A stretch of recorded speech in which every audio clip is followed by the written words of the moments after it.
Oh, what's good, everybody? Welcome into the Coach and Company podcast. We are here most every weekday to support the morning show. If you missed any of Coach and Company this morning, we had a ton of fun. We laughed a lot. We learned a lot.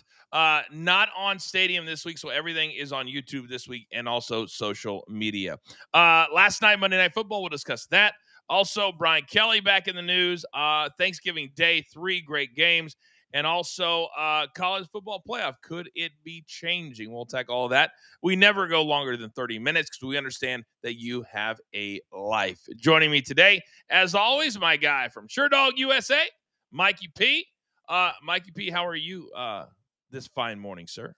I'm fantastic, Coach. I'm very much forward looking to a new day in the sports world and no longer looking back. So Oh, Monday it's a was new fun. day. It's a no day. If you missed any of the show, Mikey was very much front and center on this morning show. But you got to go back and watch that on demand to get all that good stuff. And if you didn't watch live today, you did not have the opportunity to win a brand new piece of merch from our merch store. Mike, we've got like 4 or 5 new drops coming up very soon, which I'm excited about. You? Yo, very much excited. And my brain is always turning for the brand coach. And Yep. as I've been awarded the opportunity to do more behind the scenes, this is a warning to every player and every coach. If I hear you say something, I'm running to the boss man, going, "What do you think? What do you think?" So keep giving me ideas every single day because I love it. That's the only way we grow, man. We love having you a bigger part of the brand. Sincerely, we absolutely do. Producer man, you've taken a lot off his plate, which he appreciates. So we will continue to grow in all of the right ways. So we start, Mikey, today looking back at Monday Night Football. And you know how much I despise here at the brand when one of us says, this game's going to suck. Or this game has, I like to let it play out. Then after the game, you can go, that game really sucked. It was so hard to watch a team, Mikey, that you go, man, they just beat the Falcons. Man, if they win, that's a first place team. Bryce Young, 460 yards passing last week. Last night, 18 of 29, a buck 69, 1 touch, and 2 INTs, one in the end zone, the other one at the 35. It could have been such a different game, Mikey. Carolina is not a good team, and guess what? San Francisco isn't either. Coach, I'm going to spin it positive. All First and right. foremost, first and foremost, Carolina doesn't need to be a good team with the way the rest of their division is playing. They just got to do enough. And I saw a few bright spots in this Carolina Panthers team. J.C. Horn, 2 interceptions. He's a cornerback nobody's talking about. Pro Bowler last year, he said wasn't good enough. I want to be an all-pro. And he's playing like one. Their Mm-hmm. run defense has significantly improved. But the only thing I want to get off my chest very, very quickly, Coach, I almost threw my phone across the room several times during the Monday night game. We have Okay. to understand, what did you just say? Games have to be played in what? Full. I understand armchair quarterbacks are a thing, but could we please let the game play out? As soon as Brock Purdy got his 3rd interception, where's Mac Jones? We need Mac Jones. Brock Purdy's in his 2nd game back from injury that almost cost him the entire season. He did not get sacked, and the 49ers won the game. Let's calm down with trying to replace people in the middle of the game, and let's let the rest of the game play out. Well, he also is much more mobile than Mac Jones is. They can call a lot, more plays than Mac Jones can. So I completely agree with what you're saying. Quickly looking at his numbers, 23 of 32, 1 touchdown, those 3 interceptions, and he just had an issue. He just was throwing the ball high. They were just really high plays, and then the other one, he just didn't even see the guy. Horn just cutting across. It was just so. Yeah, I love the announcers. They said sometimes the defense is just better than the offense. We always say, that was a horrible interception. What did Troy Aikman say? He goes, he didn't see him, and he shouldn't have seen him because that was a great play by the defense. And I think sometimes we always put the onus on the offensive player or the person who made the mistake instead of Mikey giving credit to those that forced the mistake, which is what we saw last night. But you said they don't have to be a first place team. But I'm always thinking, well, is it just good enough to get into the playoffs? Or do we want to win once we get there? And if this team gets into the playoffs, they're going to have a home game, Mikey. They would have a home game against a really good NFC team from either the North or from the West, which we saw how that went last night. I believe my analogy here is going to be correct if I remember the teams correctly. But back in the day, maybe 10 years ago, the Oklahoma City Thunder in the NBA were a very young team and they Mhm. got bounced out in the playoffs. But the opponent that bounced them out, we're seeing clapping. The crowd was clapping for them as they walked off the court to end the playoff series. And it's just a sense of we know. We're not close right now, but we know. Now, fast forward last year, players change, teams change. The Thunder are reigning NBA champions. And I'm not here to say the Carolina Panthers are going to win the Super Bowl 6 years from now, but I'd be okay as a Panthers fan and having lived in football hell, sometimes purgatory over the last decade to go.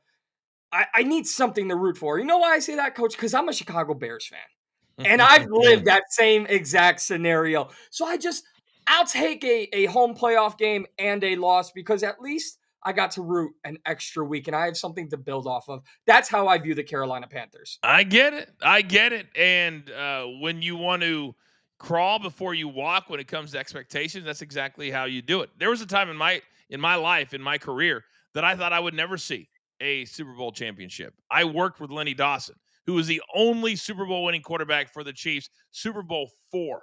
That's as close as I thought I would ever get to a Super Bowl title. And then, number 15 shows up and everything can change. Yours is number 18. Maybe everything can change. We'll see. Last night, some other positives from this game. Christian McCaffrey continues to show why he's an absolute all-pro. He's an absolute dog. He did have some fumbling issues, but apparently nobody can fall on a ball. McCaffrey, 24 runs, 89, so he cashes his attempts. He did I believe he got over his rushing number. Yep. I think it was in the 80s. 7 catches, 53 yards. So combined, he went over his rushing and receiving number. So he had, 142. They cannot afford, Mikey. They cannot afford for McCaffrey to get hurt anymore. No, they cannot. And I'm kind of ready to put that narrative to rest as well. I know he has battled injuries, but this guy is so good. And we marveled at him being the best player on a terrible Carolina Panthers team. Now he's the best player on a okay 49ers team, but they've been good for the last 5 years. Christian McCaffrey is currently on pace, Coach, to become the first player ever to have back-to-back 1,000 rushing, 1,000 receiving yards. He is an all-time great who may not ever get that respect and credit he's due. Well, that's an amazing stat that there's never been one player do it 2 years in a row, because you have to be thought of in the game script, in the game plan, to throw it to you enough to get to 1,000 yards receiving. And not every running back is like that. So it's an absolute weapon. Give credit to Kyle Shanahan. The announcers cannot rave about him enough. He's becoming like a Mike Tomlin. He's becoming like a John Harbaugh, where certain franchises treat it like a college franchise. And I think that's a really, really good thing. The narrative, Mikey, of the coaching merry-go-round, that doesn't do anything for anybody. If I have a coach that I can count on to be here, now I can go out to free agents, to top draft picks, and say, Kyle will be here. This will be your coach. And you do the same thing in college, is say, I'm going to be here for the next 4 years. Come and trust me. And I think that's a big deal for San Francisco. Do you? Yeah, but it's not so much for me what you just mentioned about maybe getting the big name signings. If I'm a Mac Jones or a Bryce Huff or some of these guys that don't jump off the pages when we look at available players, what player believes that if given an opportunity, this head coach will get them right and maybe get them that third contract in the NFL? We know every player plays for two, but who can stick around long enough to get a third? Who can be on a team where a coach recognizes their ability and puts them in a position to win? So Mac Jones, we thought he was an afterthought. One injury, he gets the opportunity. He looks maybe not like a starting quarterback, but somebody you want to have on your roster. And I think that's more than anything what Kyle Shanahan does. He makes the backups even more relevant. Well, I think we're starting to see too that it's not always just the player, it's the system. Yeah. And when he changed system, Danny Dimes, was he great Sunday? Not in the second half, but the defense changed and they made the adjustments. So we'll see how some of these guys go. Quickly looking at the schedule moving forward. Right now, out in the West, Mikey, the San Francisco 49ers are 8-4, and they're in third place. You know it's an unlucky year for you when you're 8-4 and you're not in first or second place. Seattle 8-3. The Rams are 9-2. Currently, they would be the number one seed. And when you look at the 49ers schedule, Mikey, they could not ask for anything better. However, if you looked at the schedule before the season, you'd be like, man, the end of the year is awesome. But is it really? They've got at Cleveland on Sunday, and we've seen they've gone to Cleveland in the past couple of years, and it's been like death's doornails. Like they horrible games going to Cleveland. Then they have that week 14 bye, vital. Then you have Tennessee at home. That's a dub. But then how about the last three games, Mikey? At Indianapolis, Chicago at home, Seattle at home. Three tough games to finish the season, but two of them are at home. Your take? Well, one of those is going to be an L, and that'll be against my Chicago Bears. But I don't think the 49ers could ask for a better schedule. They just need to be ready to play that Seattle Seahawks game no matter what, in my opinion, coach. And we've seen the schedule change over the last few seasons. I love the end of season divisional games because even if you are out of it, and I'm not here to say the 49ers will be out of it, but if they are mathematically eliminated, what can they possibly do? They could knock down the Seahawks from a 5 to a 7. They could Mm-hmm. really still have a reason to play. And that's all I want as a diehard football fan. Besides maybe the Titans and the Saints, I want every single team by the end of this year to have something to play for, a little self-respect, a little pride. I think the Niners will have it no matter what. I don't think that they're going to be out of it though. If they win their next two games, that they'll be 10-4-1. No, excuse me. Let me do that again. They'd be 10-4 with 3 games to go. I think 10 wins. Well, I'm looking at it now. I don't know if 10 wins gets them in. So let's talk about it. Philadelphia's at 8-3. Dallas 5-5-1. Interesting there. Chicago 8-3. Green Bay, Detroit both have 7. Then you got Tampa. There'll be one out of the South. That's it. And then you've got the Rams with 9. Seattle. I think 10 will get them in. So let's say they win the next 2 against Cleveland and Tennessee. Then the last 3 will be positioning. But then also the other teams they're facing will have a lot to play for as well. So it's going to be interesting. And your Chicago Bears quickly. I mean, this is a 1 to 10, taking your fandom out of it. At Philly, at Green Bay, Cleveland at home, Green Bay at home, at San Francisco, Detroit at home. Let's say 2 things: winning the division, making the playoffs, doing damage in the playoffs. How confident are you? Making the playoffs on about a 7 or 8. Doing damage in the playoffs, 4. Winning the division, 6, 7. Ah! But no, coach, here's the other thing on the conversation about the 49ers. We Yeah, can't just look at the Rams, Seahawks, and the Niners. You've mentioned all the teams that are atop the NFC. The NFC North and NFC West are going to be battling not only each other, but their divisions, respectfully, of who's going to get in. Is it going to be the North sending 2 or 3 teams, or is it going to be the West that's right. sending 2 or That's 3 right. teams? So the North could knock out just by chance a 49ers team who didn't do anything wrong. So it's going to be very interesting to say the least. It really is. And that's the thing. I hope at some point they change the rules on if you win a division, you get a home game. Because that's not to me, that's not the spirit of the best teams make it or the best teams get rewarded. Because to me, if you're an 8-9 division winner, you should not get a home game, or maybe you throw it in and say you've got to have at least a 5. I don't know, but I don't feel right having the Carolina Panthers hosting the Seattle Seahawks or hosting the Chicago Bears at 11-6.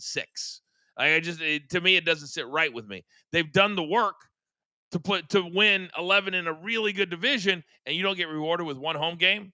To me, you got to change that. College football changes all the time. So right now, the Rams at Carolina, how'd they get this finish? At Carolina, at Arizona, home to Detroit. That'll be a late Sunday game on December 14th. Can't wait for that. At Seattle, at Atlanta, then home to Arizona. Such a weird schedule for them. It doesn't make a lot of sense. You're having three division games, but two of them are against Arizona. Can't ask for anything more than that. I think the schedule makers thought Arizona would be good this year. They didn't look at the video game release schedule. I mean, I don't know. I just That's true. I I'm gonna be honest. Jonathan Gannon of the Arizona Cardinals is the most mind-boggling coach to me this season. And I know we've had plenty. I know what are we doing? The new segment we've created highlights almost the coaching decisions each and every single week. I don't know how this guy survived longer than Chip Kelly this season. They have not improved, and they lost 5 games by a total 8 points. It could look What? very, very different. It could look very, very different. There's no doubt about it. All right. Speaking of a couple other topics, and a reminder: we never go longer than a half hour, 30 minutes. Um, we've been talking. A big topic this fall has been fired coaches, and for the first time, apparently, tens of millions of dollars doesn't phase these organizations, doesn't phase these colleges because everybody's getting fired, and then these colleges on the back end are trying to get out and weaseling out of paying guys their money. Say what you want, Mikey, about Brian Kelly. He was owed $53 million. They fired him, and now if you go in and read the details of what they're trying to pull on this guy, I never thought I'd feel bad for Brian Kelly. I kind of do a little bit because I've told you this many times that when I worked with old coaches at ESPN, the reason they came there was to stay relevant. And the one thing I learned from going out to dinner with all of these guys, the Bruce Pearls, the Steve Lavins, is that they're very social. They don't like to sit in their hotel room, and they love to coach. So when I see a story that says Brian Kelly's attorneys are saying what LSU is doing to him is hurting his chances to get another really good coaching job. The natural thing is, at least to me, is people going, Coach, why would he want to when he can sit at home and collect $53 million? Well, Mikey, he's already made a ton of money. I'm sure that money's nice for him, but if he didn't get paid the 53 mil, he would still be fine. He's made millions and millions since his days at Notre Dame. Are you surprised that he's actively so quickly trying to get another high profile job with, and I don't know if they're true or not, it's not my business, but we talk about it, with all of these players coming out of the woodwork? Do you really think it's LSU doing this to him, or finally the way he treats players catching up to him? Think it's a little bit of all of the above, coach. And I'm going to make this a personal thing first, which is you ever date a homewrecker and all your family and friends go, "Ah, you really shouldn't."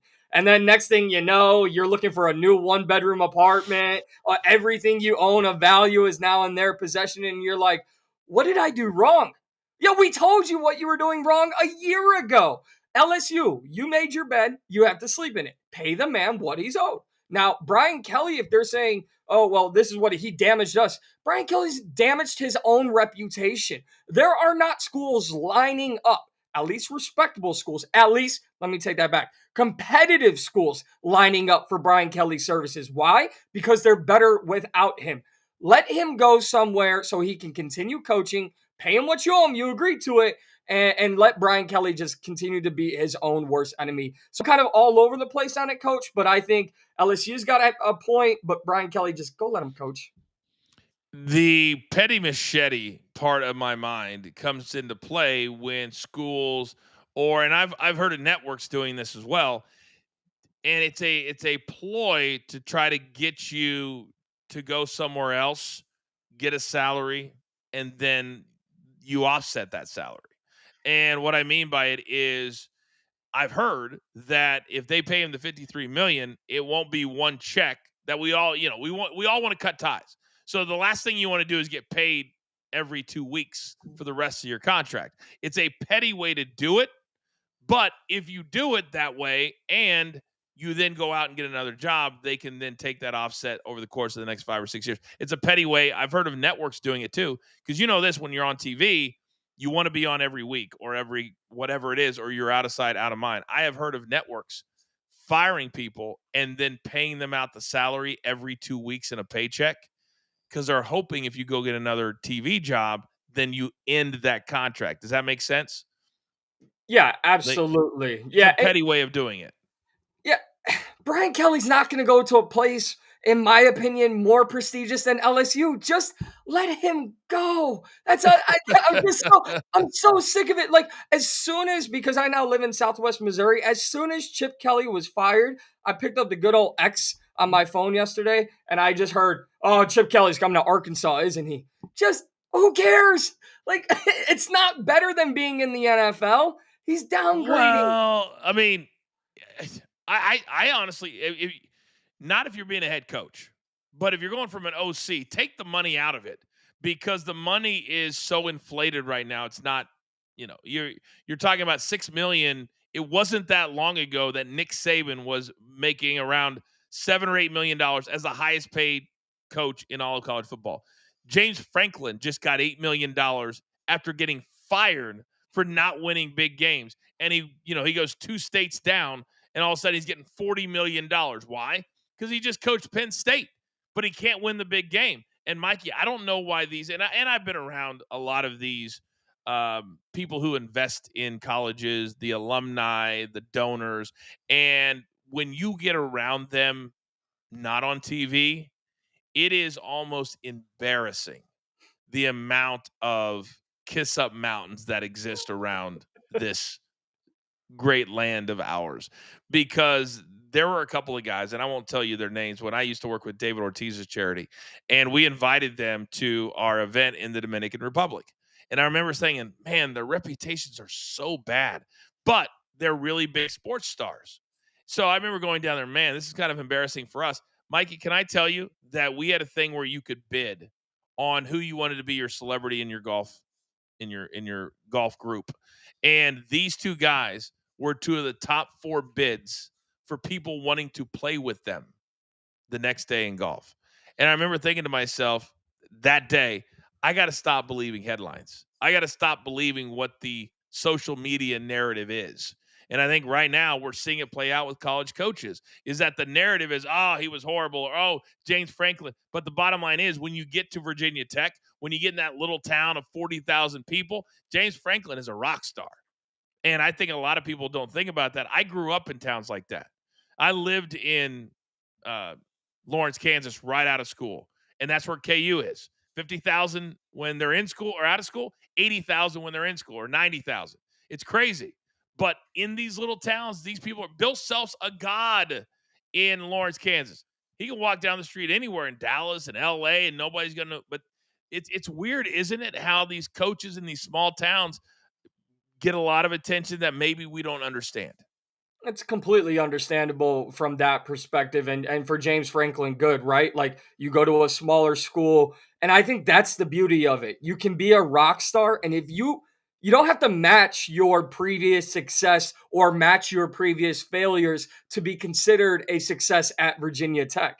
Just because he didn't win big games at Penn State doesn't mean for Virginia Tech. It's all about quality wins and what matters to said program. If Virginia Mhm. Tech just wants to beat Virginia every single year, I grew up in the Duke, North Carolina college basketball rivalry, and all you cared about that year was Duke beating UNC, or was you didn't care about where they finished in the tournament or in the ACC. You just wanted to beat. So for James Franklin and Virginia Tech, what matters now to their legacy? That's what we should pay attention to, not can they match their success that they had at Penn State? No, just fit in where you get in. That's it. And you're in a conference where if you do well in that conference, you can make it to the college football playoff. There is an avenue for everybody. For everybody. All right, Mikey, well done today. We will be back tomorrow. I'm making the call. It's a holiday week. As much as you want to do premium pop ups, we're not doing them this week. I am going to help your home life. So, no premium pop ups this week. We've done a ton so far. We'll be back next week with those, but we will have shows every single morning, even on Thanksgiving Day. We'll get up. We got tickets to cash. Mikey, well done. Producer man behind the scenes. This has been the Coach and Company podcast. Don't forget, if you are a Sirius XM listener, and right now they're doing a special where you can get, I believe, free until December 8th. Check out my show in the afternoon, 2 to 4 Eastern time, channel 156, if you are a pro wrestling fan. In the meantime, I'm the Coach, and we will see you next time.